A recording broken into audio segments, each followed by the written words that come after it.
This little girl, only 6 years old and living on the streets, saved a billionaire from a kidnapping.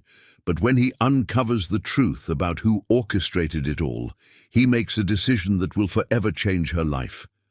The reason will bring tears to your eyes. Leave a comment about what you think happened to them in the end and subscribe to the channel to support my work. The biting wind cut like a razor as Lily, a little girl of only 6 years old, huddled under the overpass, hugging, her knees trying to hold on to a little warmth. Her dark, tangled hair fell over her dirty face, and her big, alert eyes watched every movement in the shadows. The night was colder than usual, and she knew she needed to find a better place to take shelter. She stood up with difficulty, her thin legs trembling not only from the cold, but also from the hunger that had plagued her for days. The piece of bread she had managed to get with a few coins was already gone, and her stomach ached constantly. With careful steps, she began to walk along the riverbank, her bare feet avoiding the shards of glass and sharp stones she knew so well. The city slept, but Lily was wide awake. She had learned that the night could be dangerous for a child alone. Her eyes scanned every dark corner, every alley, looking for a safe place where she could hide until dawn. It was in these moments that the memory of her mom hurt the most. She closed her eyes and could still hear the shouting, see the confusion of people running, feel her mom's hand slipping from hers during that terrible day. It had been 3 months since the eviction, 3 months living on the streets, learning to survive with what she found, sleeping in hidden corners, and running from bad people. For a 6-year-old, Lily had developed a wisdom that no child should ever need to have. A low, distant moan caught her attention. Lily stopped, her heart racing in her small chest. The sound came again, clearer this time. It seemed to come from the darkest part under the overpass. Her first reaction was to run, in the opposite direction. She had learned that strange sounds usually meant trouble. But something in that moan made her hesitate. It sounded like a cry for help. With her heart beating even faster, Lily slowly approached the source of the sound. Her eyes, already accustomed to the darkness, began to distinguish a shape on the ground. It was a person, someone wearing what appeared to be a suit, now dirty and torn. The man was tied up and had something covering his mouth. Lily froze for a moment, her survival instinct fighting against the desire to help. The man moved slightly, and she could see his face. He was an older gentleman with graying hair, with eyes that showed both fear and pleading. Something in that look made her make a decision. With trembling hands, she approached cautiously. The man remained still, only his eyes following her movements. With small, hesitant fingers, Lily reached for the cloth covering his mouth. It was tied tightly, and she needed to use all her strength to loosen it. As soon as she managed to remove the gag, the man took a deep breath, coughing afterward. "Please," he whispered in a hoarse voice, "I need help.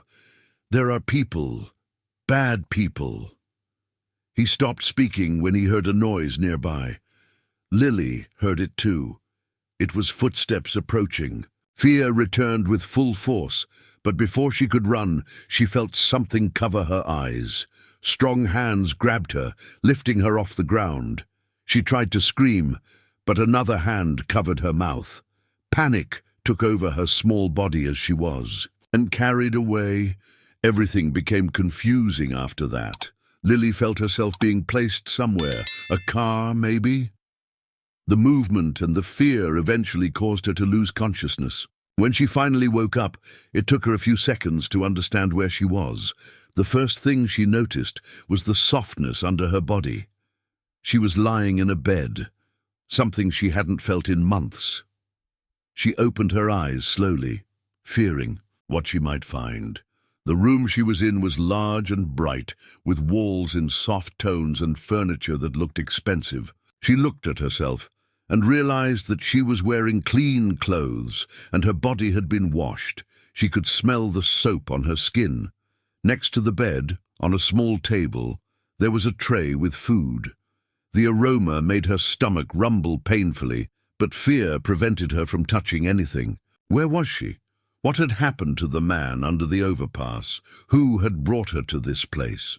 The door to the room opened slowly, and Lily shrank against the headboard of the bed.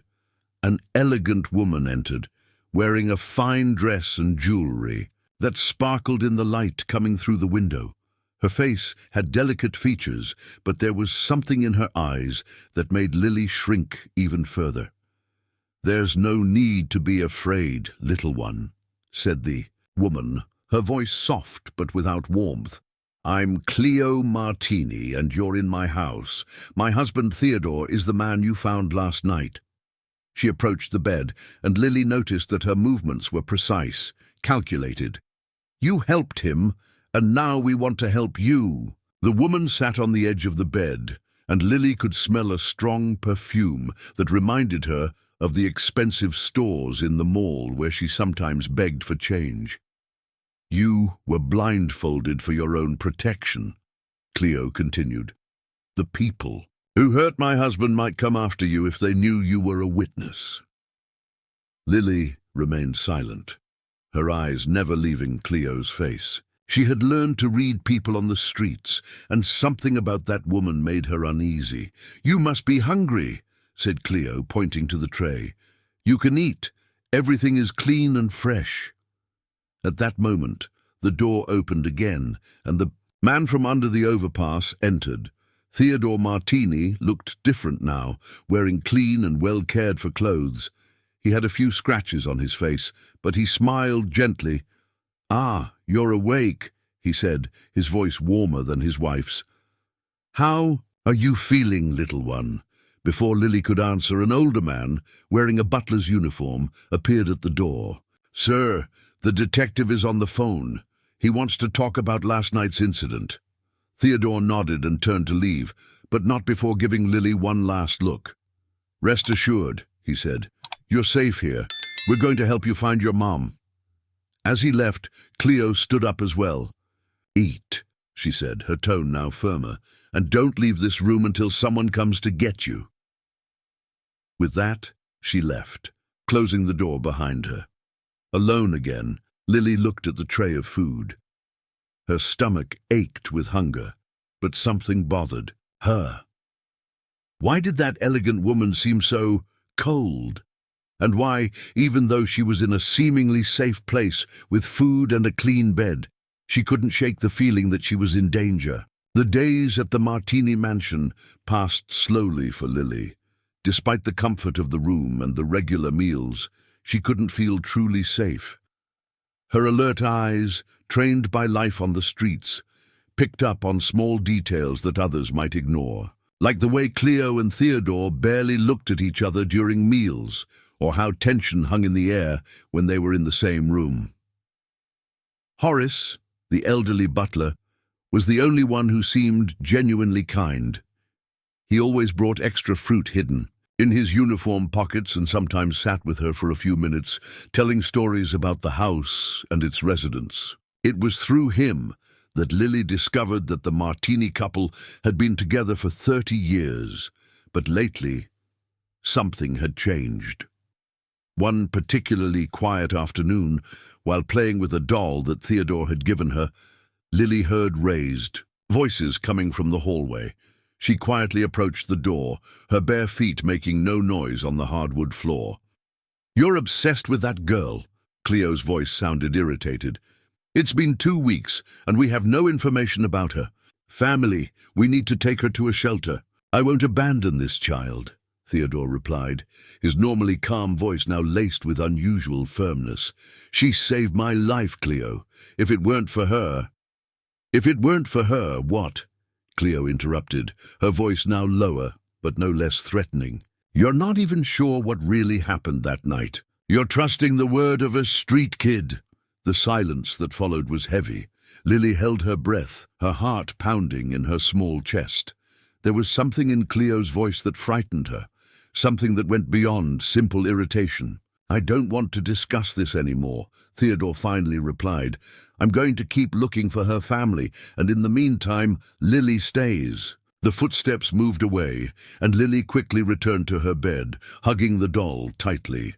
Cleo's words echoed in her mind, bringing back the fear that was starting to diminish. The next morning, during breakfast, Lily noticed that Cleo was watching her more intently than usual. Her cold eyes followed the girl's every move, like a predator studying its prey.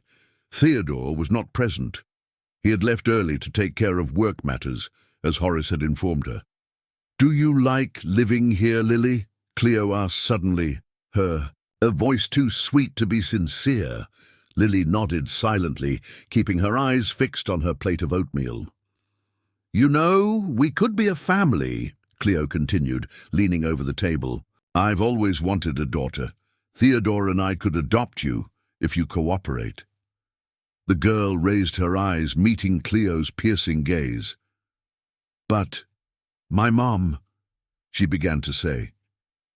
"Your mom abandoned you, honey," Cleo interrupted, her tone now harsher. "If she really cared, she would have shown up by now, don't you think?"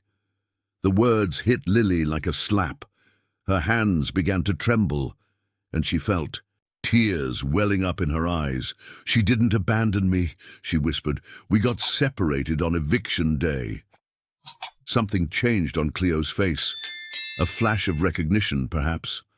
But it was so quick that Lily wasn't sure. The woman stood up abruptly, her chair scraping on the floor with a sharp sound. "Finish your oatmeal," she ordered, her voice now as cold as ice. "And don't leave this room today. We have important visitors arriving." When Cleo left, Horace entered the dining room, his wrinkled face showing concern. He approached Lily and, with quick gestures, placed a small piece of paper in her hand. "Keep this safe," he whispered, "and be careful of Mrs. Cleo. She's not who she seems to be." Before Lily could ask what he meant, Horace had already moved away, busy clearing the table. Carefully, she unfolded the paper under the table. It was an old newspaper clipping, yellowed with age. The photo showed a group of people being evicted from their homes, and although it was faded, Lily recognized the place. It was the housing project where she lived with her mom. But it was the text below the photo that made her heart stop for a moment. The article mentioned that the eviction had been ordered by a real estate development company, and there was the name Martini Enterprises. That night, Lily couldn't sleep. Lying in the luxurious bed that now seemed even stranger, she thought about her mom, Cleo's words, the newspaper clipping. Her thoughts were interrupted by voices coming from the hallway. It was Theodore, talking to someone. She approached the door again, her movement silent as a cat. Theodore's voice sounded tense, worried. "Are you sure about this, Horace?" he asked. "These messages, are you sure they were from her?" "Absolutely, sir," replied the butler. "I found them on Mrs. cell phone when she asked me to charge it." The messages were clear. She was in contact with the kidnappers before the incident. Lily covered her mouth with her hands to muffle a gasp of surprise. Her small body trembled as the pieces began to fall into place in her mind. "Good Lord," Theodore sighed. "My own wife." "Why?" "The messages mentioned a sum, sir. A considerable part of your fortune. And—" Horace hesitated. "And what, Horace? Speak." "And they talked about getting rid of you afterward, permanently." The silence that followed was deafening. Lily felt her legs weaken, and she needed to lean against the wall to avoid falling. "I can't confront her yet," Theodore finally spoke. "Not with Lily here. Cleo is dangerous, and now the girl knows too much. We need to protect her." "What do you intend to do, sir?" "For now, we'll pretend we don't know anything. Continue watching, Cleo, but be discreet. And Horace, don't leave Lily alone with her." The footsteps moved away, and Lily returned to her bed, her small body trembling uncontrollably. The words she had heard swirled in her mind like a nightmare. Cleo, the woman who pretended to want to be her mother, had planned to kill her own husband. Huddled under the covers, Lily thought about her real mom. Where could she be? Was she also in danger? And now, trapped in this house with a woman capable of planning her own husband's death, what would happen to her? The sound of footsteps in the hallway made her hold her breath. Someone stopped in front of her door. The doorknob turned slowly, and Lily closed her eyes tightly, pretending to sleep. The door opened, and she smelled a familiar perfume. Cleo was in her room, watching her in the darkness. The next morning dawned grey and cold, reflecting the atmosphere inside the mansion. Lily had barely slept. Each slightest noise made her jump throughout the night. Cleo's presence in her room had lasted only a few minutes, but they were the most frightening moments the girl had ever experienced. And she knew fear well after so long on the streets. During breakfast, Lily noticed that something was different. Cleo seemed more cheerful than usual, serving tea to Theodore with a smile that didn't reach her eyes. Her husband, in turn, maintained a neutral expression, but his hands trembled slightly as he held the cup. "Honey, you seem tired," Cleo commented, her voice syrupy sweet. "You should have more of this special tea I made. It's great for relaxing." Lily, who was eating her oatmeal in silence, noticed a strange glint in Cleo's eyes. She remembered the conversation she had overheard the night before, and her heart began to beat faster. "Thank you, dear," Theodore replied, bringing the cup to his lips. At that moment, Horace hurried into the dining room. "Sir, there's an urgent call in the study. It's about that investment you were tracking." Theodore placed the cup back on the saucer without drinking. "I need to take this," he said, standing up. "Excuse me." As soon as he left, Cleo let out a sigh of frustration. Her eyes met Lily's, who quickly turned her attention back to her oatmeal. But it was too late. Cleo had realized she was being watched. "You're a very clever girl, aren't you?" Cleo said, leaning toward Lily. "Too clever for your own good." Before Lily could respond, Horace returned to the room. "Ma'am, the housekeeper needs your guidance on tonight's dinner menu." Cleo stood up, casting one last penetrating look at Lily before leaving. As soon as they were alone, Horace quickly approached. "The girl, don't drink or eat anything she offers you," he whispered, "and don't be alone with her, understand?" Lily nodded, feeling the weight of the warning in her small chest. Later, as she walked down the hall toward her room, she heard raised voices coming from Theodore's study. She quietly approached the slightly open door. "How is it that the documents are gone?" Theodore questioned, his voice tense. "That file had all the information about the evictions, about the families." "Someone entered the study during the night," replied a voice Lily didn't recognize. "The security cameras were turned off for about 20 minutes. "That's no coincidence," Theodore sighed. "Pascal, I need you to continue investigating. Something very wrong is happening, and now I'm sure it's related to that housing project." Lily felt her heart race. They were talking about the place where she lived with her mom. She took a step back, but her foot bumped into something. It was Cleo, standing silently behind her. "Curious about matters that don't concern you?" Cleo asked, grabbing Lily's arm tightly. "Come with me, we need to talk." Cleo dragged Lily to a room at the end of the hallway, a room the girl had never entered before. It was a smaller office, with walls covered in photographs and documents. Cleo locked the door and turned to Lily. "You're causing too many problems," she said, her voice now without any trace of pretense. "Theodore is asking questions he shouldn't, digging up the past. All because of you." Lily backed up until she felt the wall behind her. Her eyes scanned the room, looking for an exit, when something caught her attention. One of the photographs on the wall showed Cleo next to men in suits, and behind them was the housing project where she lived. "Recognize the place?" Cleo asked, noticing the girl's gaze. "That land is worth millions now. The people who lived there were an obstacle. They needed to leave." "It was you," Lily whispered, tears beginning to form in her eyes. "You were the one who ordered everyone to be removed from there." Cleo smiled, a cold smile that made Lily shiver. Theodore was too soft, always wanting to make deals, give families time to get organized. I needed to take a more definitive action. The woman approached Lily, her high heels echoing on the hardwood floor. Do you know what happens to children who know too much? They disappear, like your mom disappeared that day. At that moment, knocks on the door interrupted Cleo. Mom, it was Horace's voice.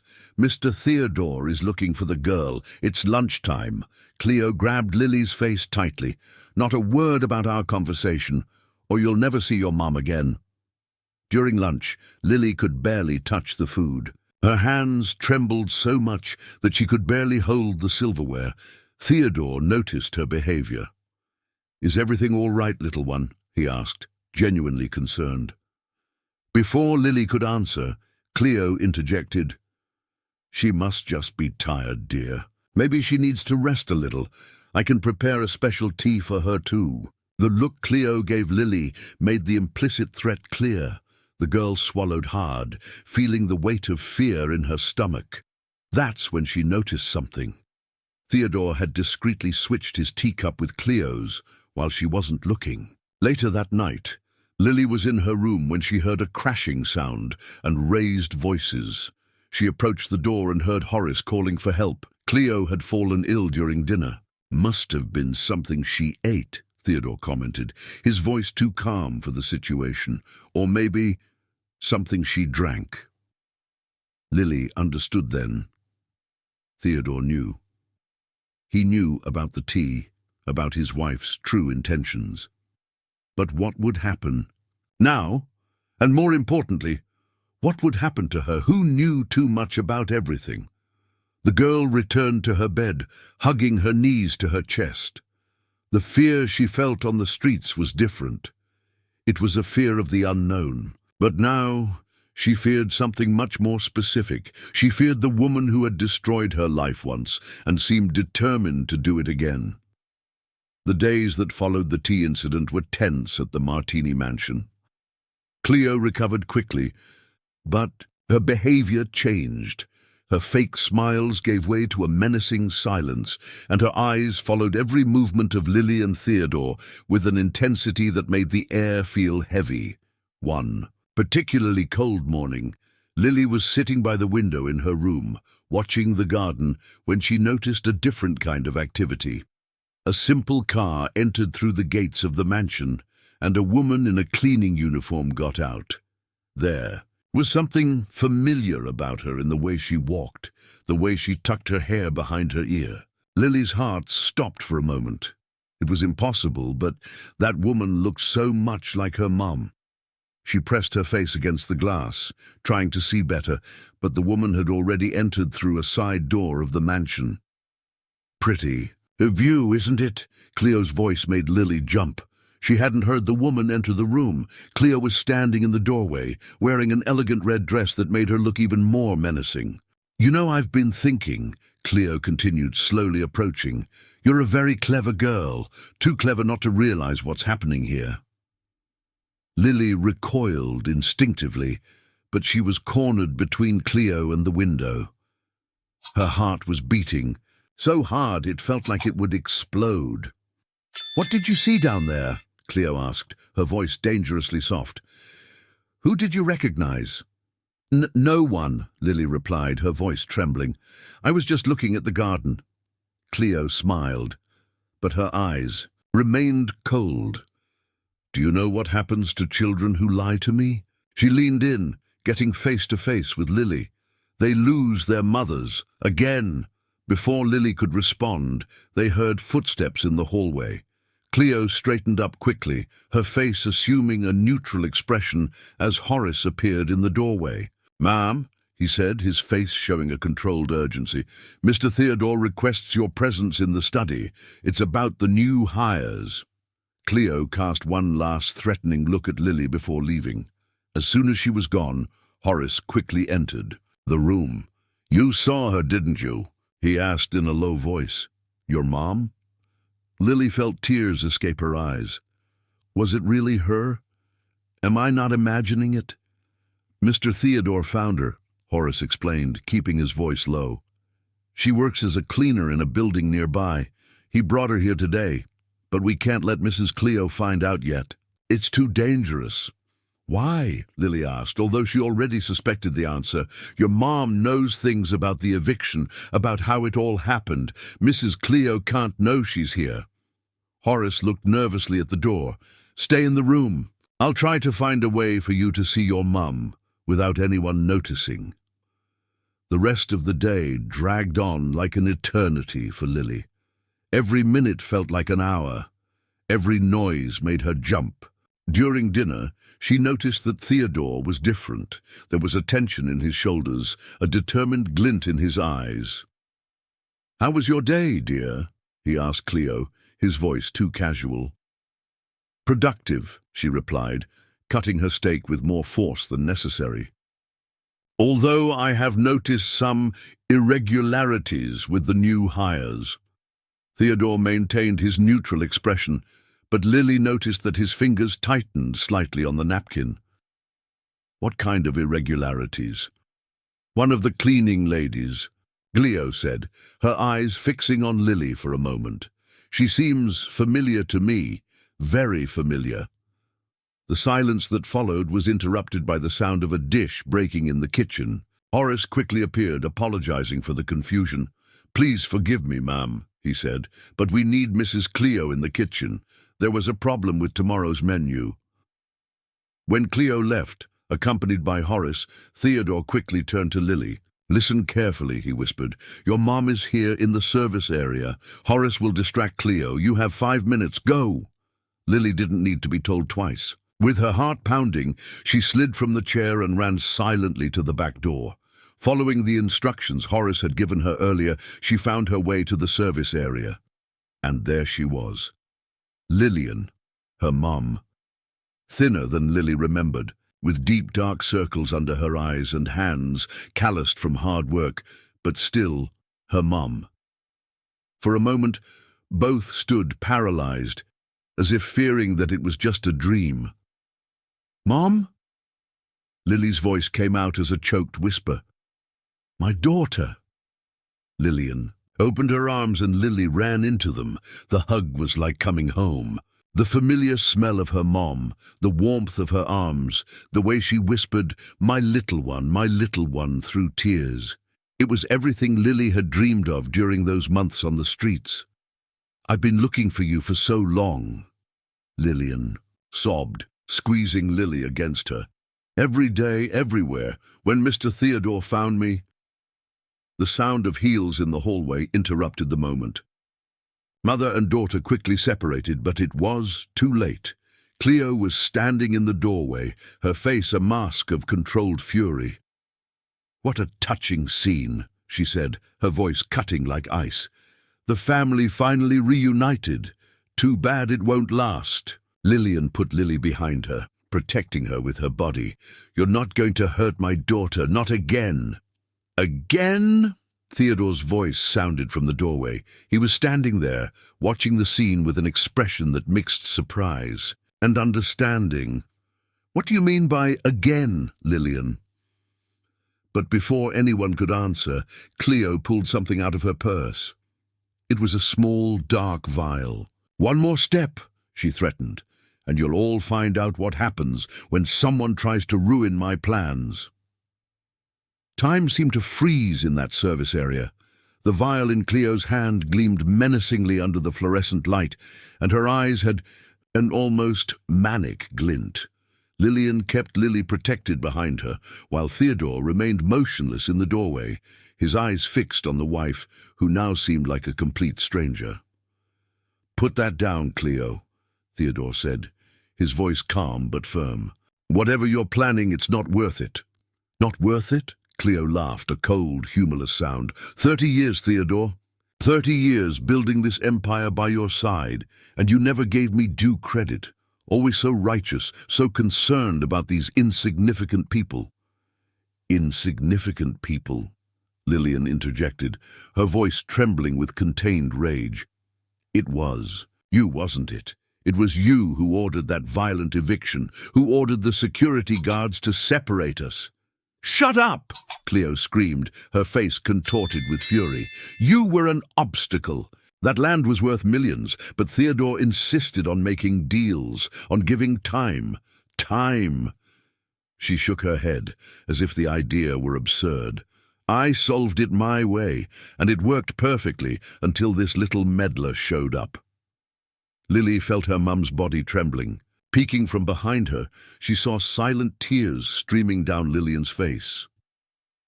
"Do you know how long I looked for my daughter?" Lillian asked, her voice choked with emotion. "How many nights I spent awake, wondering if she was alive, if she was safe? And you destroyed our lives for money, for power," Cleo corrected, taking a step forward. "Something people like you would never understand. And now—" She raised the vial. "Now you're ruining everything again." "Cleo," Theodore tried again, taking a cautious step in her direction. "Think about it. We already know about the kidnapping, about your involvement in it, about the illegal evictions. You have no way out." A disturbing smile formed on Cleo's lips. "There's always a way out, darling, always." She removed the cap from the vial with her thumb. "Do you know what's in here? The same thing I tried to put in your tea, but now I think I'll use it in a more direct way." At that moment, a movement in the doorway caught everyone's attention. Horace was there, carrying a tray with teacups. His eyes met Lily's for a brief moment, and she understood what she needed to do. "Would anyone care for some tea?" Horace asked, his voice calm as if there were nothing wrong with the scene before him. "I just made it." The distraction was enough. Lily, who had learned on the streets to move silently, slipped behind her mother's legs and, in a quick movement, kicked Cleo's ankles. What happened next seemed to occur in slow motion. Cleo, unbalanced by her high heels, stumbled forward. The vial escaped her hand, spinning in the air. Theodore moved quickly, pushing Lillian and Lily away from the trajectory of the liquid. The vial fell, but didn't break. It rolled across the floor until it stopped at Horace's feet, who skillfully kicked it away, sending it under a heavy cabinet. "No!" Cleo screamed, lunging toward the cabinet, but Theodore was faster, grabbing her by the arms. "It's over, Cleo," he said, his voice filled with sadness and determination. "No more lies, no more violence." "You don't understand," Cleo struggled, her face a mask of despair. "I did all this for us. For our future." "No," Theodore corrected her. "You did it for ambition, for greed, and you destroyed innocent lives. In the process." Horace had already called security, and in minutes 2 burly guards entered the service area. Under Theodore's orders, they took Cleo away, who continued screaming and struggling. When the sound of her screams finally ceased, a heavy silence fell over the room. Lillian pulled Lily into her arms again, both trembling and crying. "Forgive me," Theodore said, his voice broken. "I didn't know. I didn't imagine that that she would be capable." "You couldn't have known," Lillian replied softly. "She deceived everyone." Lily watched Theodore's face, noticing how he seemed to have aged years in just a few minutes. There was a deep pain in his eyes, a mixture of betrayal and guilt that broke her heart. "I'll fix this," he promised, looking directly at Lillian. "And Lily, I can't undo what happened, but I can try to do the right thing now."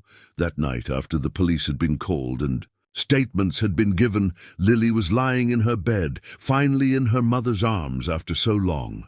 Lillian stroked her hair, humming softly a song she used to sing when Lily was younger. "Mom," Lily whispered, fighting against sleep. "Are we going to stay together now?" "Yes, my love," Lillian replied, kissing her forehead. "Nothing will separate us again." But even in that moment of peace, something still bothered Lily. She had seen something in Cleo's eyes before she was taken away, a glint of determination, as if this wasn't really the end. And as sleep finally overcame her, Lily couldn't help but wonder if it was really all over. Outside the room, Theodore spoke in a low voice with Horace. She had more of that poison, said the butler. I found other vials hidden in her room. What about the documents? Theodore asked. All the records of the illegal evictions, the bribes, the shady deals. She kept everything. As insurance. I imagine. Theodore sighed heavily. Keep looking, Horace. Cleo is too smart not to have a plan B, and something tells me we haven't seen the worst of it yet. Little did he know how right he was. At that very moment, at the police station, Cleo smiled alone in her cell. In her hands, a small piece of paper with a phone number, her last resort, her trump card. Soon, very soon, everyone would learn that no one crossed her path without paying a price. The first week after Cleo's arrest brought a false sense of normalcy to the Martini mansion. Theodore had insisted that Lillian and Lily stay, offering one of the guest rooms so that mother and daughter could remain together. The nights were no longer of loneliness for Lily. Now she slept nestled in her mother's arms, feeling her warmth, her familiar scent that for so long had been just a distant memory. But there was something in the air, an underlying tension that no one could name. Theodore spent long periods in his study, talking on the phone in a low voice, gathering documents. Horace was always alert, his eyes watching every movement, every shadow. One particularly cold morning, while Lily helped her mother tidy up the room they shared, a scream from downstairs made the two freeze. It was Horace's voice, normally so controlled, now filled with panic. "Mr. Theodore! Mr. Theodore!" Lillian held Lily close as they heard hurried footsteps in the hallway. The door to Theodore's study burst open. "What is it, Horace?" Theodore's voice sounded tense. "The documents, sir, all of them. Someone broke into the study during the night." Lily felt her mother hold her breath.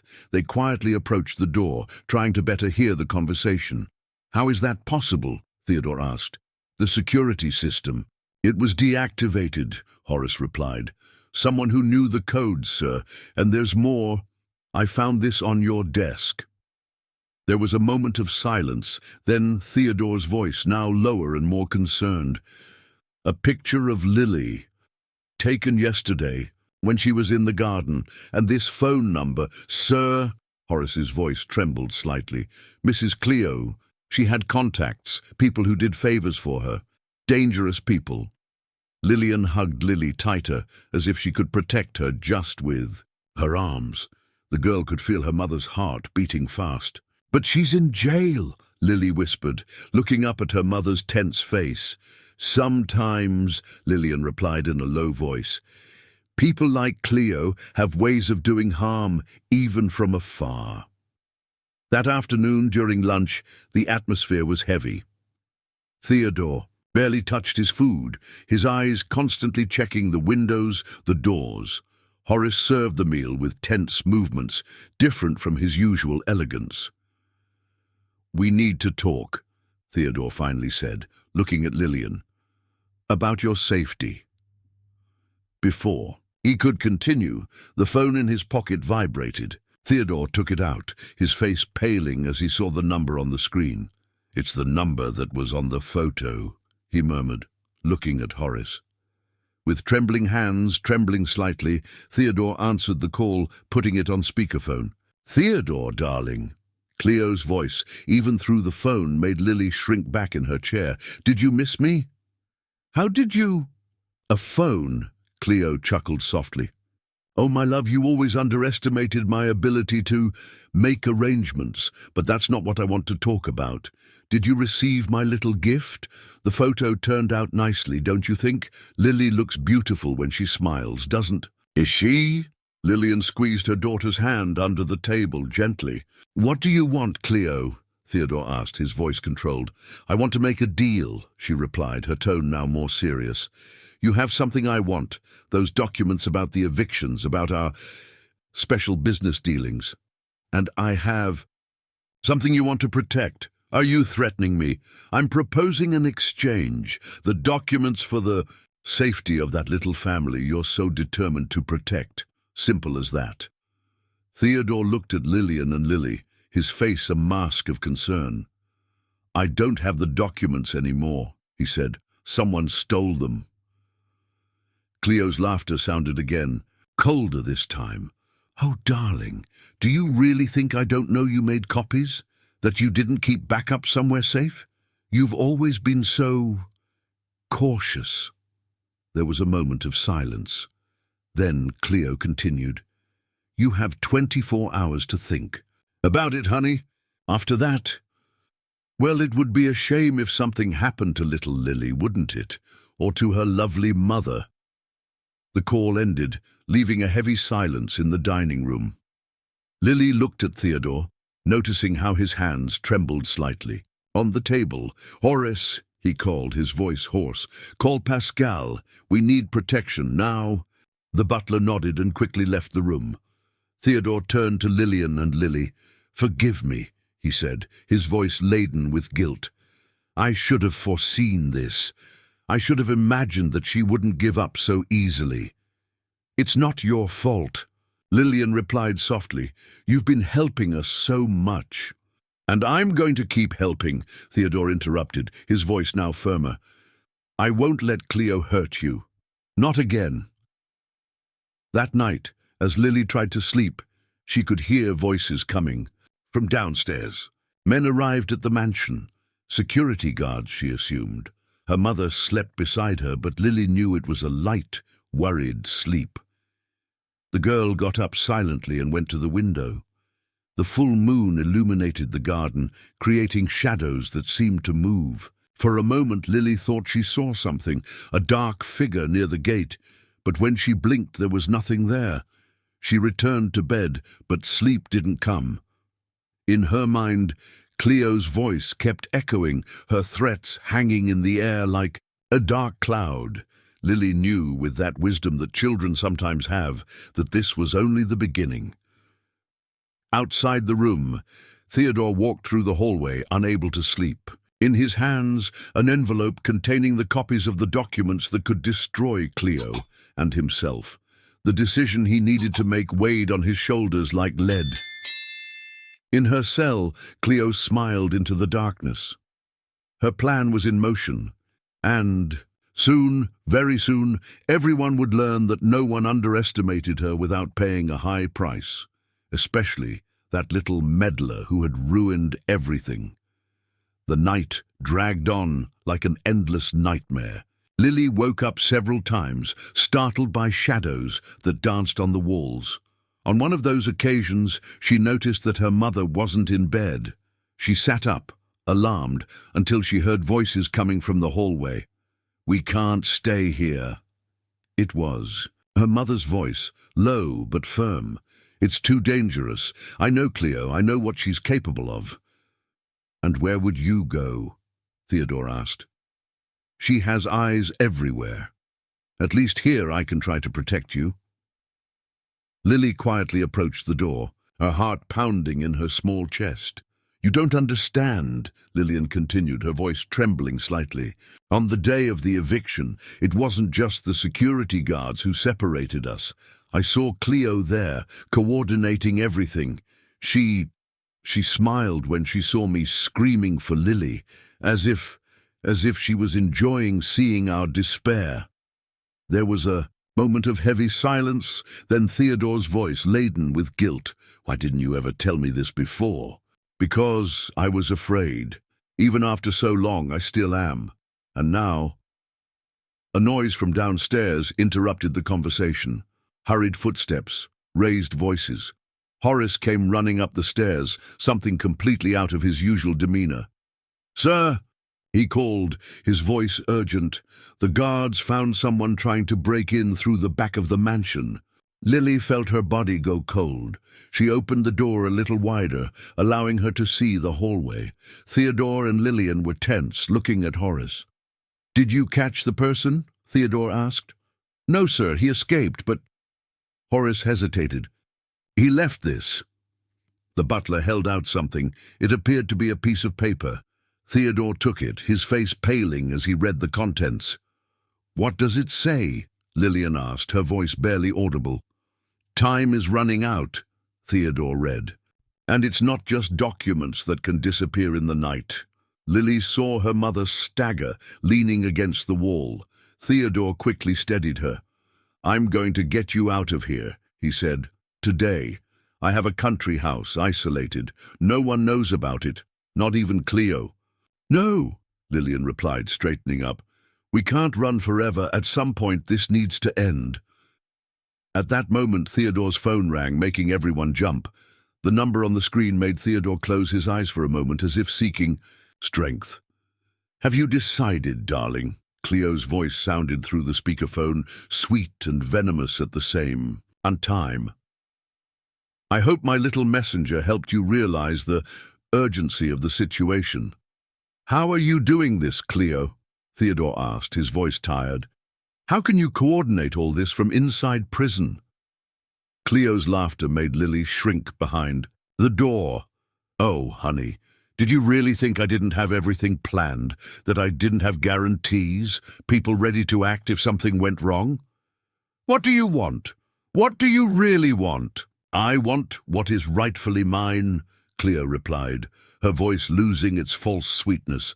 30 years building an empire by your side, Theodore. 30 years being the perfect wife, the perfect partner. And in the end, you choose to side with this riffraff. They're people, Cleo, Theodore exploded. People you hurt, lives you destroyed. People are replaceable, Cleo replied coldly. But power is unique, and you're about to lose everything, darling, unless what? Unless you bring me the documents, all of them, and sign the transfer of 50% of your companies to me. Theodore laughed humorlessly. You're in prison, Cleo. How can manage businesses from inside a cell? Not for long, darling. My lawyers are very competent. I'll be free soon, and when that happens, I want to make sure I have something to come back to. What if I refuse? Cleo's voice took on a tone that made Lily's blood run cold. Then I'll make sure you lose everything, starting with that little family you're so determined to protect. The call ended, leaving a heavy silence in the hallway. Lily could hear her own heart beating, so loud that it felt like everyone could hear it. She's bluffing, Horace said, but his voice betrayed his uncertainty. No, she's not, Lillian replied, hugging herself. I know her. She'll do exactly what she said. Theodore ran his hands over his face, seeming to age years in a few minutes. I need to think. A sound of breaking glass downstairs interrupted him. Shouts, running. Horace ran to the stairs. Sir, one of the guards shouted. There's smoke coming from the library. The smell of burning began to rise, making Lily cough. Lillian immediately ran to the room, picking up her daughter in her arms. Fire? Lily asked, her body trembling. Shh! Her mother soothed her. It's going to be all right. But in her mother's eyes, Lily saw the same fear she felt. The fire was spreading rapidly. She could hear the crackling of the flames, see the smoke entering under the door. This way, Theodore shouted, guiding them to a service staircase. Quick! As they descended the stairs, Lily looked back one last time. Through the smoke, for a fraction of a second, she thought she saw a figure standing in the hallway, watching. A figure that was smiling. Outside the mansion, as the firefighters arrived and the water fought the flames, Lily clung to her mother, trembling not only from the cold, but from fear. Theodore spoke with the security guards, his face a mask of concern and anger. It wasn't an accident, he said as he approached. They found empty fuel bottles. A warning, Lillian murmured, squeezing Lily against her. No, Theodore replied, his eyes fixed on the flames that consumed part of his home. A declaration of war. The library of the Martini mansion had been completely destroyed by the fire. The smell of smoke still hung in the air the next morning as Theodore surveyed the damage alongside the fire investigator. Most of the books and documents had been reduced to ashes, but something in Theodore's gaze suggested that he was more concerned with what hadn't been burned. Lily and her mother had spent the night in one of the guest rooms on the upper floor, which wasn't affected by the fire. The girl barely managed to sleep, every noise making her jump. Her mother held her tight, whispering words of comfort, but Lily could feel that she was also scared. During breakfast, served in an improvised room due to the interdiction of part of the house, Horace discreetly approached Theodore. "Sir," whispered the butler, "we found this among the rubble of the library." He handed over a partially burned piece of paper. Theodore examined it, his face paling gradually. "What is it?" Lillian asked, noticing the change in his expression. Theodore hesitated, looking at Lily, who was eating her oatmeal in silence. It's better if we talk in private." The adults moved away to a corner of the room, but Lily, who had learned on the streets to be silent and attentive, could hear fragments of the conversation. "The medical records," Theodore was saying, his voice low and worried. "Serious heart condition." "What?" Lillian's voice rose for a moment before returning to a whisper. "How did she—" "Cleo must have had someone check your history. She knows Lily needs—" The rest of the sentence was lost, but Lily felt her heart, her sick art, she now knew, race in her chest. Her mother always said that she needed to take care of herself, that she couldn't overexert herself. But she had never explained exactly why. Later, while the investigators continued their work in the library, Lily was sitting in the garden, watching the broken windows and the walls blackened by smoke. Horace approached, sitting next to her on the bench. "Sometimes," he said softly, "bad people discover our weaknesses and try to use them against us. But do you know what makes them really bad?" Lily looked at him, curious. "It's that they don't understand that our weaknesses can also be our strength." Before Lily could ask what he meant, a scream came from inside the house. It was her mother's voice, filled with despair. Lily ran inside, Horace right behind her. They found Lillian in the living room, holding the phone with trembling hands. Theodore was next to her, his face a mask of concern. "What happened?" Horace asked. "The hospital," Lillian replied, her voice choked with emotion. "Lily's tests. Someone stole them. All the records, all the treatment history. And that's not all," Theodore added, his voice grave. "The doctor who was treating Lily, he received threats. He said he can't see her anymore." Lily felt a sudden dizziness. Her mother rushed to steady her, guiding her to the sofa. "Calm down, my love," Lillian whispered, stroking her hair. "It's going to be all right." But Lily could see the fear in her mother's eyes. She knew that something was very wrong with her heart, something that needed special care. The phone rang, again, making everyone jump. Theodore answered, putting it on speakerphone. "Have you discovered the little gift I left in the library, darling?" Cleo's voice sounded melodious and cruel. "What a terrible coincidence, isn't it? A girl so young, with a heart so fragile." "You monster!" Lillian exploded. "How can you use a child's illness as a weapon?" "Oh, hello, Lillian," Cleo replied, her tone now colder. "You know, you should have thought better before getting involved in my business.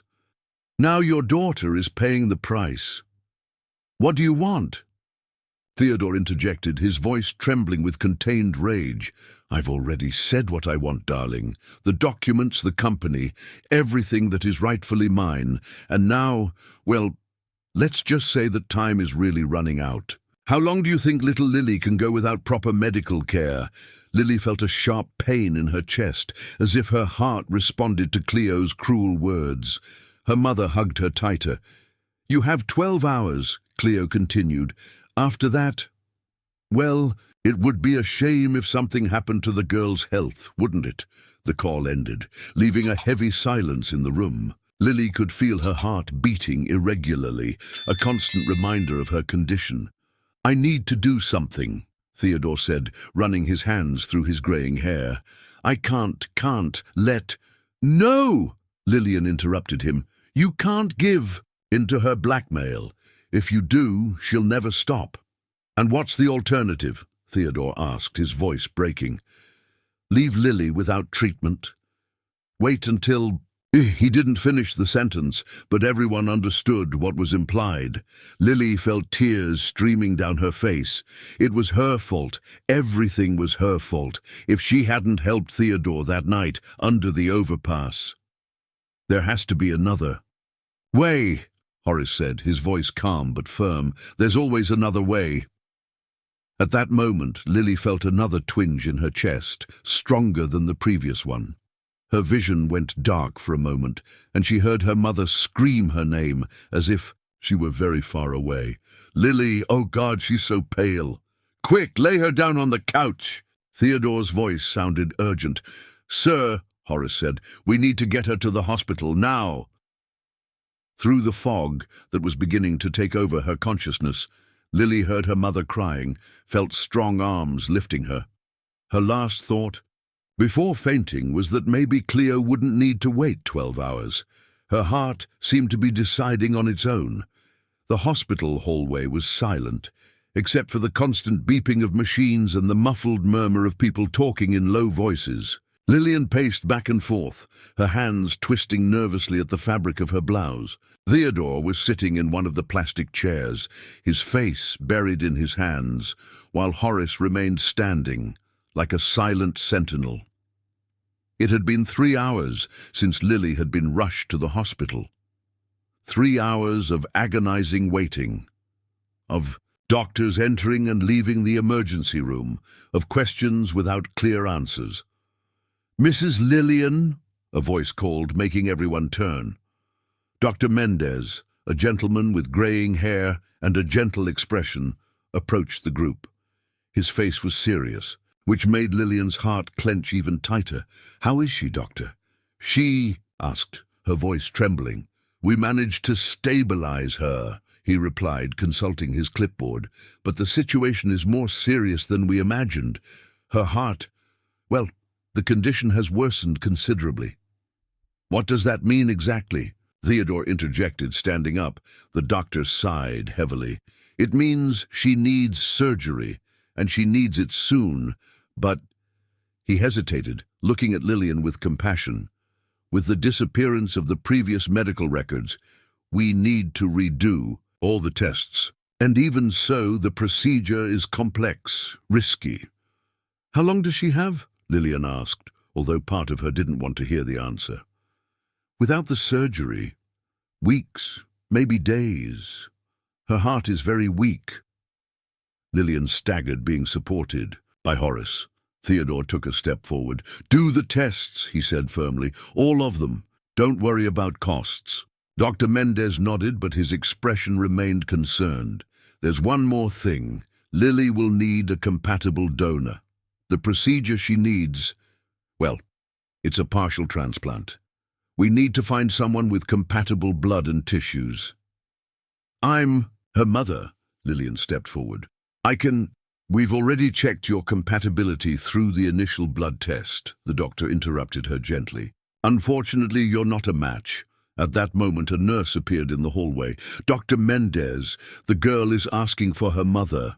Lillian immediately headed to the room, followed by Theodore. Lily was lying in a bed that seemed too big for her small body, connected to several machines that monitored her vital signs. Her face was pale, but her eyes lit up when she saw her mother. "Mom," she called, her voice weak. "I'm here, my love." Lillian ran to her side, holding her small hand. How are you feeling?" "Tired," Lily replied, "and scared." "You don't need to be scared," Theodore said, approaching the bed. "We're going to take care of you." At that moment, Theodore's cell phone vibrated. He took it out of his pocket, his face hardening as he saw the number. "Don't answer it," Lillian whispered. "Please." But Theodore had already pressed the speakerphone button. Cleo's voice filled the room, making Lily shrink back in the bed. "What a sad situation," she said, her voice falsely sweet. "A girl so young, a heart so fragile. You know, this could have been avoided if you had listened to me." "How did you know?" Theodore began. That she was in the hospital. Cleo chuckled softly. Darling, I've already said that I have eyes everywhere. And now, look at that. Needing a compatible donor. What an interesting coincidence. Lillian squeezed Lily's hand, as if she could protect her just with her touch. What do you mean by that? Theodore asked, although his tone suggested that he already knew the answer. Let's just say I have access to some interesting information about potential compatible donors, information that could save little Lily's life. You monster, Lillian exploded. How can you play with a child's life? I'm not playing, darling. I'm negotiating. The documents and the company in exchange for the information about the donor. Simple as that. Theodore looked at Lily, so small and fragile in the hospital bed, then at Lillian, whose eyes begged him not to give in to the blackmail. How much time do we have? He asked, his voice hoarse. 2 hours, Cleo replied. After that, well, accidents happen even in hospitals, don't they? The call ended, leaving only the sound of the machines in the room. Lily looked at Theodore, her big eyes filled with tears. I'm sorry, she whispered. It's all my fault. No, honey, Theodore approached, stroking her hair. None of this is your fault. At that moment, Horace entered the room hurriedly. Sir, there's something you need to see. He held a yellowed envelope, his hands trembling slightly. I found this among Mrs. Cleo's belongings, in an old box. Theodore took the envelope, his eyes widening as he read its contents. My God! What is it? Lillian asked, not letting go of Lily's hand. It's a compatibility test, Theodore replied, his voice barely audible. My test, from 20 years ago. What? Cleo, she knew. All this time she knew that I was a match for Lily. But how? He stopped speaking abruptly, his face paling even more. Horace took a step forward. Sir, he said softly, I think it's time to tell the truth, the whole truth. The silence that followed Horace's words was heavy, almost suffocating. Theodore was sitting in one of the chairs in the hospital room, the yellowed envelope trembling in his hands. Lillian remained beside Lily's bed, her fingers intertwined with those of her daughter, while the girl struggled against the sleep induced by the medications. There's 25 years ago, Horace began, his voice filled with painful memories. When I started working for the Martini family, Cleo was already married to you. But she wasn't happy. She wanted a child, an heir to the empire you were building. Theodore raised his eyes from the envelope, his expression a mixture of understanding and growing horror. After years of trying, Horace continued, they discovered they couldn't have children. That's when Cleo began to change. She became colder, more calculating. What does this have to do with Lily? Lillian asked, although her tone suggested that she feared the answer. Horace looked at Theodore as if asking permission to continue. The man nodded slightly. At that time, Mr. Theodore used to visit the construction sites personally.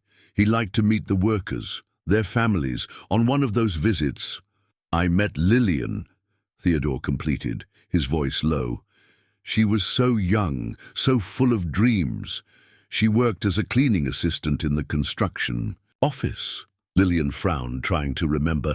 Yes, I remember you, but they were just a few conversations. They were more than conversations, Horace intervened gently. Much more. But Cleo found out. And when she discovered that Lillian was pregnant, Theodore whispered, looking at Lily, who was now sleeping. You were pregnant. Lillian let go of Lily's hand, taking a step back. No, it can't be. Cleo threatened Lillian, Horace continued. She said she would destroy her life if she didn't disappear. She offered money, a lot of money. But Lillian refused. I don't remember this, Lillian stammered, her hands trembling. Because Cleo made sure you wouldn't remember, Theodore said, standing up. She did something to you. I never knew exactly what. When I asked about you, they said you had resigned, moved to another city, and you never tried to find out the truth. Lillian asked, her voice filled with accusation. Cleo showed me a letter, supposedly written by you, saying that you didn't want any contact, that you had received the money and were satisfied. Theodore ran his hands over his tired face. I should have investigated more, I should have. So... Lily's voice, weak but clear, surprised everyone. She had woken up and apparently heard part of the conversation. So you're my... father, Theodore completed, tears streaming down his face. I'm your father, Lily, and Cleo knew that all along. That's why she's so certain about the compatibility for the transplant. Lillian had leaned against the wall, her legs wobbly. All these years, the eviction, the separation, was it all planned by her? Yes, Horace replied. When she discovered that you were living in the housing project that was to be demolished, she saw her chance for revenge. She ordered the operation to be carried out in the most violent way possible, ensuring that mother and daughter were separated. That's why she was smiling, Lillian murmured, remembering that terrible day. That's why she seemed so satisfied with our despair. A low groan from Lily interrupted the conversation. The girl had brought her hand to her chest, her face contorted, in pain. Lily, Lillian ran back to the bed. It hurts, the girl whispered. It hurts a lot. Theodore was already at the door, calling for help.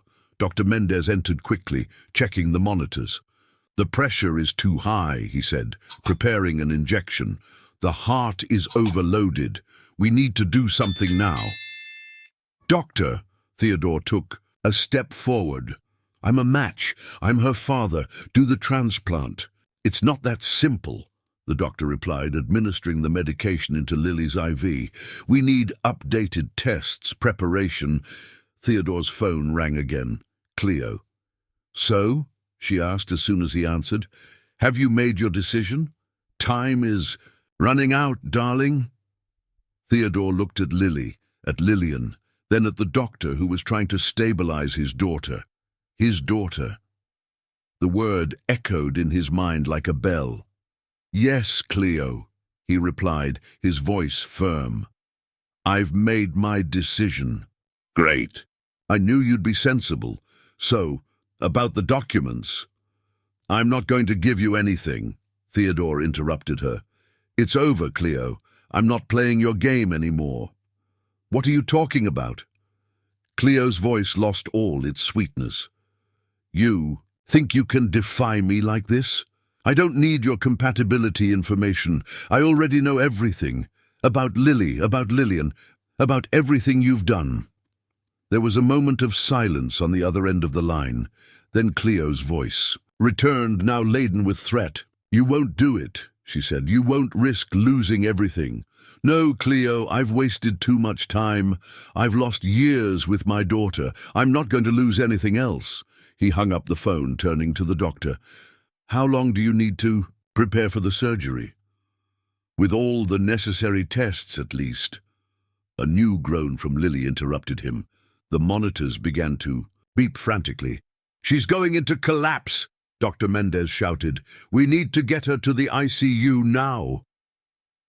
As the medical team prepared Lily for the transfer, Theodore held his daughter's small, cold hand.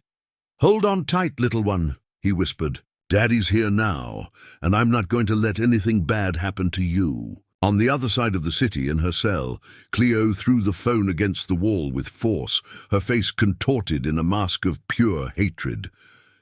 You want war, Theodore? She muttered to herself. Then it's war you'll have.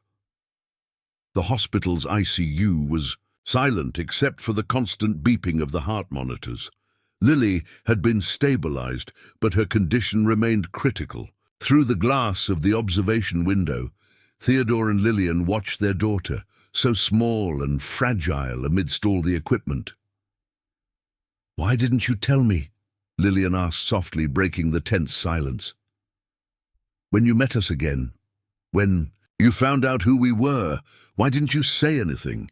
Theodore sighed heavily, running his hand through his graying hair. Because I was ashamed. Ashamed of not having fought harder, of having believed Cleo's lies, of having allowed you to go through all this. Before Lillian could respond, Dr. Mendez approached them, carrying a folder with tests. The preliminary results are in, he said, his expression serious. The compatibility is confirmed, but... But? Theodore asked, his heart clenching. You're not in the best condition to be a donor, the doctor explained. Your age, the recent stress, the surgery would be extremely risky for both of you. What's the risk exactly? Theodore insisted. The doctor hesitated for a moment. In your case, about a 60% chance of not surviving the procedure. Lillian let out a small moan, bringing her hands to her mouth. Theodore, however, remained firm. And for Lily? What are her chances without the surgery? In her current condition, she has no more than 2 or 3 days. The silence that followed was heavy, interrupted only by the distant sound of the machines. Theodore looked again at his daughter through the glass. Do the surgery, he said finally. Theodore, no! Lillian grabbed his arm. You can't sacrifice yourself like that. It's not a sacrifice, he replied, his eyes fixed on Lily. It's the only right thing I can do, the only way to try to fix all my mistakes. At that moment, Horace appeared in the hallway, his normally composed face now showing urgent concern. Sir, he called, we need to talk, now. Theodore followed the butler to a more secluded corner. Horace held up his tablet, showing something on the screen. This just came in. Cleo got parole. What? How? Her lawyers claimed that she needs medical treatment that she can't receive in prison, and apparently the judge who granted the release is an old friend of hers. Theodore felt his blood run cold. When? She'll be released tomorrow morning. As if to confirm the gravity of the situation, Theodore's phone vibrated with a message. It was a photo. Lily, sleeping in the ICU, taken just minutes ago, with a message. How long do you think she has, darling? She has someone here, Theodore murmured, looking around the hallway now, with different eyes. Someone inside the hospital. Sir, Horace hesitated.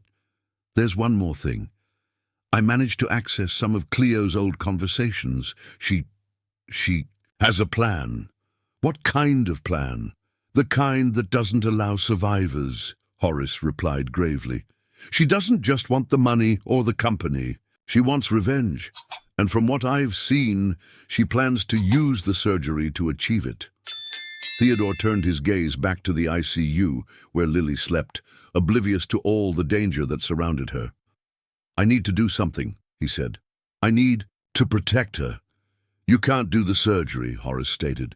Not now, not with Cleo about to be released. She'll use it against you. And what's the alternative? Theodore asked, his voice breaking. Let my daughter die. At that moment, an alarm sounded in the ICU. Theodore and Horace ran back, finding a medical team around Lily's bed. What happened? Lillian asked desperately. The pressure is dropping, a nurse replied, administering medication into the IV. The heart isn't responding as it should. Theodore watched, helpless, as the doctors fought to stabilize Lily. His daughter seemed even smaller now, lost amid so many tubes and machines. That's when he noticed something. One of the nurses, someone he didn't recognize, discreetly took his cell phone out of his pocket, as if he were documenting the scene. Horace, he called softly. That nurse. But before they could do anything, the man had already disappeared down the hallway. Her eyes, Horace murmured. Cleo. Minutes later, another message arrived on Theodore's cell phone. Every minute you waste is a minute less for her, darling. What a difficult choice, isn't it? Save your daughter and risk me using the surgery to end you both, or let her go and live with the guilt again. Theodore felt his legs weaken. Lillian steadied him, guiding him to a chair. What are we going to do? She asked, her voice trembling. Before he could answer, Dr. Mendez came out of the ICU, his face grave. "We managed to stabilize her," he said, "but not for long. We need to make a decision about the surgery, now." Theodore looked at Lillian, at Horace, then back at his daughter through the glass. Somewhere in the city, Cleo waited in her cell, planning her revenge. Time was running out, and every choice seemed to lead to a tragic ending. "Dr. Mendez," he called, his voice firm despite the fear he felt. "I need you to help me with something that could save my daughter, or destroy us all."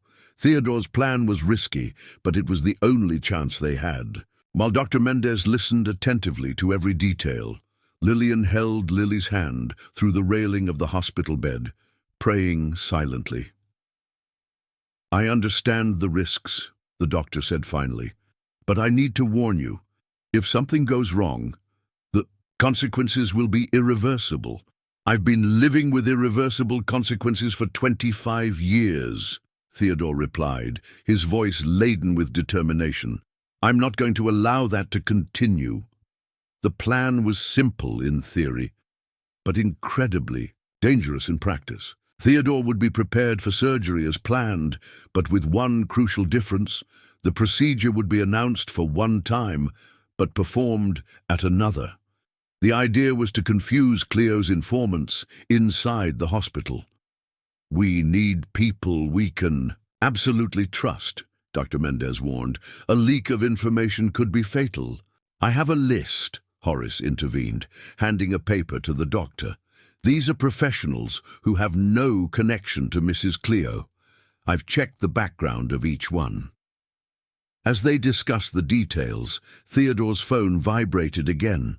Another message from Cleo. "Preparing for surgery, darling. I can hardly wait to see how it ends, if it ends at all."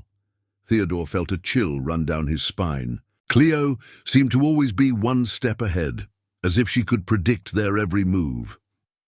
"Sir," Horace called discreetly, "there's something you need to see." The butler led him to a more reserved corner of the hallway, showing him some photos on his tablet. "These are from the day of the eviction," he explained. "I managed to recover them from the old archives. Look at this." The images showed the chaos of that day: people running, children crying, security guards acting violently. But there was something else, a detail that Theodore hadn't noticed before. "There," Horace pointed, "in the corner of the photo." It was Cleo standing near a dark van talking to a man that Theodore immediately recognized. "The nurse," he whispered, "the same one who was here today." "Exactly, and that's not all. Look at the van. It's from the same company that provides outsourced services to the hospital. The same company that I discovered now has links to one of Cleo's businesses." Theodore felt his stomach churn. She planned everything from the beginning. "And she continues to plan," Horace completed gravely. "I found records of recent payments. She has at least 5 people working here inside." At that moment, a groan coming from the ICU caught everyone's attention. Lily had woken up, her eyes searching for something or someone amidst the confusion of machines and tubes. "Dad," she called, her voice so weak that it could barely be heard. Theodore rushed to her side, holding her small, cold hand. "I'm here, honey, I'm here." "I'm scared," she whispered. "I don't want you to get hurt because of me." "Hey," he leaned down, kissing her forehead. "Don't be scared. Nothing going to stop me from protecting you now. Nothing." Lily's eyes welled up with tears. "But Cleo, she's evil. She's going to do something bad, I know it."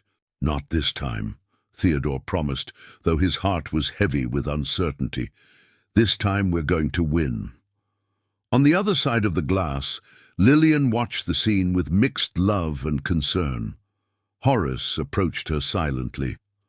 "Ma'am, you need to know something," he said in a low voice. "About the day of the eviction, there's more I've discovered." Lillian looked at him, noticing the gravity in his expression. Cleo didn't just want to separate you, he continued. She wanted Lily. She didn't want her to survive that day. Lillian felt her legs weaken. What? The security guards had specific orders. The confusion, the riot, it was all planned so accidents would happen, fatal accidents.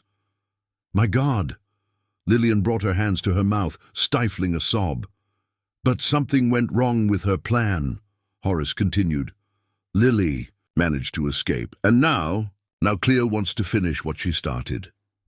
Inside the ICU, Lily had fallen asleep again, her irregular breathing marked by the gentle movement of her chest. Theodore remained by her side, his eyes fixed on the heart monitor that showed his daughter's increasingly weak heartbeat. Dr. Mendez entered the room, checking the equipment. We need to act soon, he said in a low voice. She won't last much longer. How much time do we have? Theodore asked, without taking his eyes off Lily. By morning, the doctor replied. At the most. It was the same time Cleo was to be released. The coincidence was too frightening to ignore.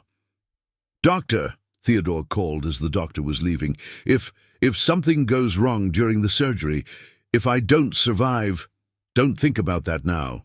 No, I need you to know. There's a folder in my office with documents. Horace knows where it is. It's evidence, all the evidence against Cleo. Promise me you'll help protect my daughter, even if I'm not here. The doctor nodded solemnly.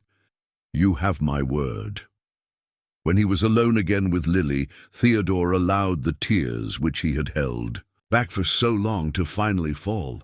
Forgive me, honey, he whispered. Forgive me for not being there before, but now I'm going to make things right. I promise. Outside the hospital, a dark car was parked. Inside it, the nurse who had taken the photos was talking on the phone. Everything is ready, Mom, he said. They plan to do the surgery in the morning. Excellent, Cleo's voice replied. Keep monitoring. And remember, when I give the signal, there can be no mistakes. The night wore on, and with it, the tension grew. In a few hours, the sun would rise, bringing with it either salvation or total destruction. And somewhere, in her cell, Cleo smiled, knowing her revenge was near. The early hours at the hospital seemed to drag on, each minute weighing like hours. Theodore had been prepared for the surgery. His preoperative exams performed in absolute secrecy by a small, trusted team. Horace remained vigilant, his eyes watching every movement in the corridors, every unfamiliar face that passed. Lily had worsened during the night. Her breathing was more labored, and the heart monitors showed increasingly worrying signs. Lillian did not leave her bedside, whispering words of comfort and prayers, while silent tears streamed down her tired face. Mrs. Martini, Horace called softly, entering the ICU. I brought some coffee. She accepted the cup with trembling hands. Thank you, Horace, for everything. The butler nodded, his gaze turning to Lily. The girl was paler than ever, her small hands cold even under the warmed blankets. You know, he said, his voice low and thoughtful, in all these years serving the Martini family, I've never seen Mr. Martini so determined. He's always been a good man, but cautious. Now he has something to really fight for. Lillian swallowed a sob. I'm so afraid, Horace. Afraid of losing my daughter. Afraid of losing Theodore, too. Sometimes, the butler replied, you have to risk everything to save what really matters. Now at that moment, Dr. Mendez rushed into the ICU, his face showing urgent concern. She's here, he said in a low voice. Cleo, she was released earlier than expected. Lillian felt her blood run cold. How? She managed to get special authorization to leave during the early hours. And there's more. She's coming here. As family, she has visitation rights. No, Lillian stood up. She can't get near Lily. Legally, we can't stop her, the doctor explained. But, he looked significantly at Horace. The butler understood. Immediately. Plan B, Doctor, now. While they were talking, Theodore was in his pre-op room, wearing a hospital gown. His hands trembled slightly as he signed some papers, documents that would guarantee Lily and Lillian's future, regardless of what happened to him. The door opened gently, and for a moment his heart stopped, thinking it might be Cleo. But it was just a nurse, one of the few they could trust. "Mr. Martini," she said in a low voice, "everything is ready. We need to start now." Theodore nodded, putting the papers in an envelope that he handed to the nurse. "Make sure this gets to Dr. Mendez, please."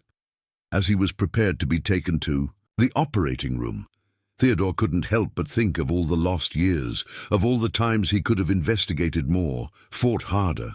The weight of these regrets seemed even greater now, when every second was precious. In the hallway, the sound of high heels echoed against the tile floor. Cleo had arrived, her elegance intact even after the days in jail. She wore a black dress that seemed absurdly appropriate for the occasion, as if she were preparing for a funeral. "Where is my husband?" she asked at the reception desk, her voice sweet but laced with veiled threat. "Mrs. Martini," Dr. Mendez appeared, his face a mask of professionalism. "Please come with me. We need to talk about the surgery." Cleo smiled, a smile that didn't reach her eyes.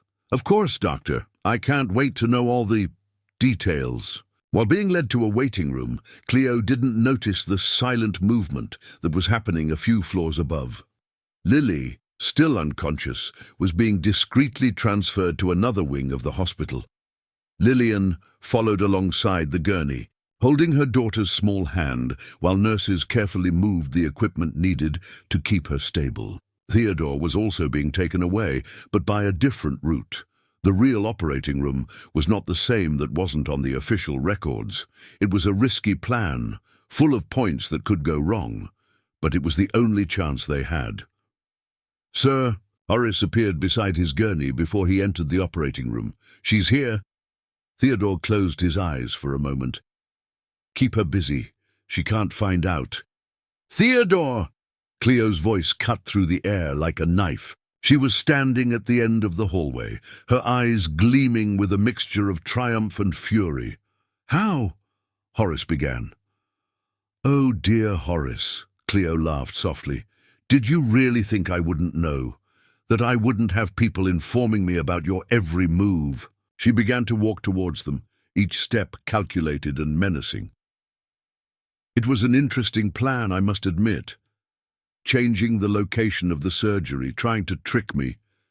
But look, here I am." "What do you want, Cleo?" Theodore asked, his voice weak but firm. "I want you to know, darling," she approached closer, leaning over him, "that no matter what you do, no matter how much you try, you're going to lose. If not today, tomorrow. If not here, somewhere else." At that moment, an alarm began to sound somewhere in the hospital. Cleo's face lit up with a cruel smile. "Ah, it seems they found my little surprise in the ICU," she said. "I hope they got little Lily out of there in time. It would be a shame if something happened to her before the surgery, wouldn't it?" Theodore tried to sit up on the gurney, but the doctors held him down. "You monster!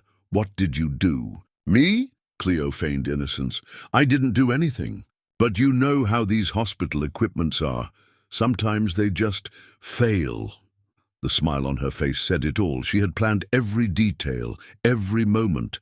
And now, when they thought they had a plan, she proved once again that she was always one step ahead. "The surgery needs to start now," Dr. Mendez said urgently. "We don't have any more time." Cleo took a step back, still smiling. "Good luck, darling. I'll be here rooting for you." As he was taken into the operating room, Theodore could hear Cleo's laughter echoing through the corridors. His last thought, before the anesthesia began to take effect, was for Lily, his little girl, who had suffered so much because of his mistakes and omissions. "Forgive me, honey," he murmured as his eyes closed. "Forgive me."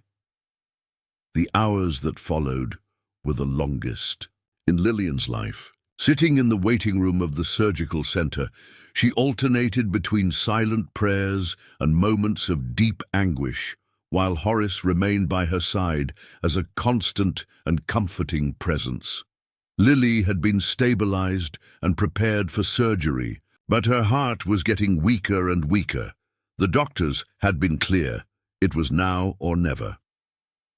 Across the hall, Cleo waited elegantly seated like a queen on her throne, watching everything with a satisfied smile on her lips. "Why is she still here?"